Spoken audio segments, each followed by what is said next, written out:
2 రోజుల పాటు వీఆర్ఓలందరినీ మండల ఆఫీసులో పెట్టుకోవాల్సిన అవసరం ఏముంది అని చెప్పి మిమ్మల్ని అడుగుతా ఉన్నా. పార్టీ వీఆర్ఓలందరూ కూడా సచివాలయాల్లో, గ్రామ సచివాలయాల్లో అందుబాటులో ఉండాలి. రైతులు వస్తే రైతుకు సంబంధించిన పన్ను బకాయి కట్టించుకొని వాళ్ళకు నో డ్యూ సర్టిఫికెట్ ఇవ్వాలి. అలా ఏ ఒక్క వీఆర్ఓను కూడా అందుబాటులో పెట్టకుండా అందరినీ మండల కేంద్రంలోకి తీసుకొని పోయి మండల ఆఫీసులో జైల్లో ఖైదీలను బంధించినట్టు వీఆర్ఓలను బంధించి బయట పోలీసులను అడ్డు పెట్టుకొని ఏ ఒక్క వైఎస్ఆర్ కాంగ్రెస్ పార్టీ నాయకుడు, ఏ ఒక్క రైతు లోపలికి వెళ్లకుండా అడ్డుకొని మీరు చేస్తూ ఉంది. దీన్ని రాజకీయం అంటారా?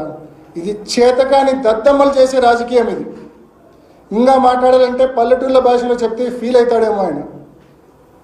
నిజంగా ప్రజాస్వామ్యబద్ధంగా ఎన్నికలు కానీ జరిగి ఉంటే, రైతులు ఓటు వేసి ఉంటే, పులివెందుల ఇన్ఛార్జు, టీడీపీ ఇన్ఛార్జు రైతులు, పులివెందుల రైతులు సొక్కా ప్యాంటు ఇప్పి చంద్రబాబు నాయుడు మీద ప్రజల ముందు నిలబెట్టేవాళ్ళు. ప్రజాస్వామ్యబద్ధంగా ఎన్నికలు జరిగి ఉంటే ఆ ధైర్యం లేదు వీళ్ళకు, ఆ తెగువ లేదు. మీరు గతంలో ఎన్నికలు చూసింటారు, హోరాహోరీగా తలపడేది చూసింటారు. కానీ ఈ మాదిరి క్యాండిడేట్స్ కంటెస్ట్ చేస్తే ఓడిపోతామనే భయంతో నో డ్యూ సర్టిఫికేట్ కూడా క్యాండిడేట్లకు, అభ్యర్థులకు అందించకుండా ఉండే పిరికి పంద రాజకీయం ఇవాళ తెలుగుదేశం ప్రభుత్వం చేస్తూ ఉంది. చేతగాని దద్దమ్మలు ఎవరో ప్రజలు నిర్ణయిస్తారు. ఇంత నీచపు రాజకీయం, ఇంత చేతగాని రాజకీయం అవసరమా నిజంగా?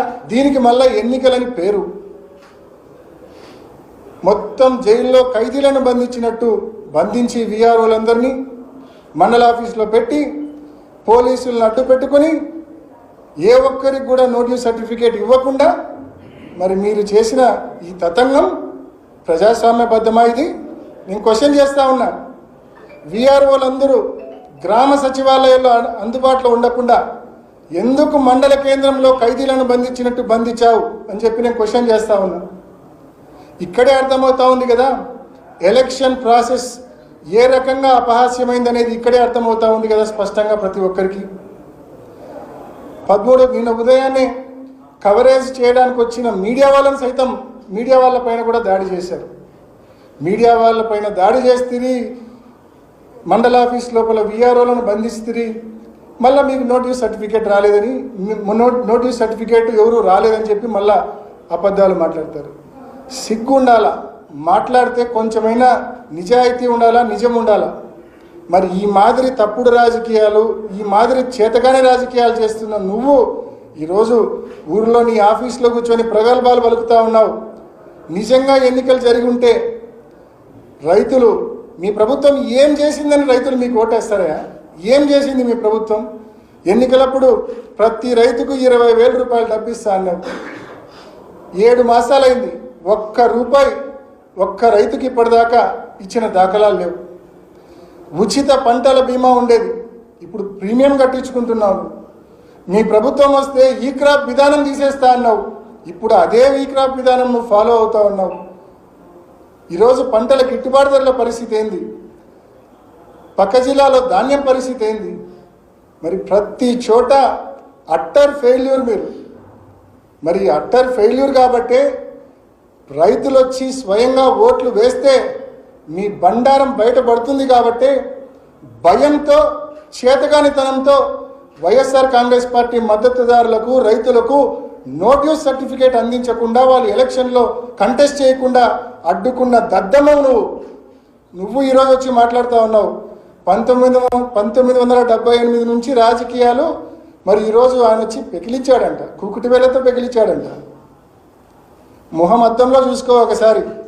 ఎలక్షన్ నువ్వు ఏ రకంగా చేసినావో నీ ఒక్కడికే తెలుసు అనుకుంటున్నావేమో. పులివెందుల్లో ఉన్న ప్రజలు, రైతులు, వైఎస్ఆర్ కాంగ్రెస్ పార్టీ నాయకులు ప్రతి ఒక్కరు కూడా గమనించారు నువ్వు ఎన్నికలు ఏ పద్ధతిలో చేశావు. ఇంకా చెప్పాలంటే పక్కనున్న జమలమడుగు నియోజకవర్గం ఉంది. జమలమడుగు నియోజకవర్గంలో రామసుబ్బారెడ్డి గారు, సుధీర్ రెడ్డి గారు కూడా సిన్సియర్గా నీటి సంఘం ఎన్నికల కోసం పనిచేశారు.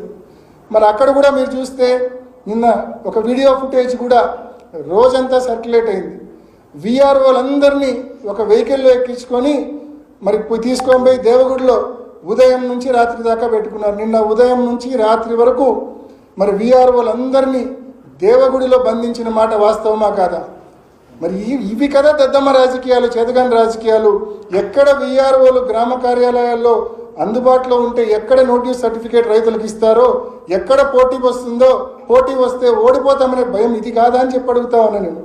ఇవన్నీ తప్పించుకోవడం కోసం కన్వీనియంట్గా వీఆర్ఓలందరినీ జైల్లో ఖైదీలను బంధించినట్టు బంధించి నోటీస్ సర్టిఫికేట్ ఏ ఒక్కరికి రాకుండా చేసి ఎవరు కంటెస్ట్ చేయకుండా చేసుకొని ఈరోజు దీన్ని గెలుపని చెప్పుకుంటున్నావే, ఇంతకంటే సిగ్గుచేటు ఉంటుందా అని చెప్పి నేను అడుగుతా ఉన్నా.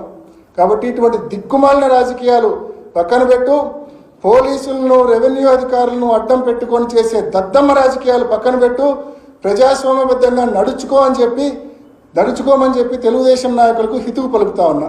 Thank you.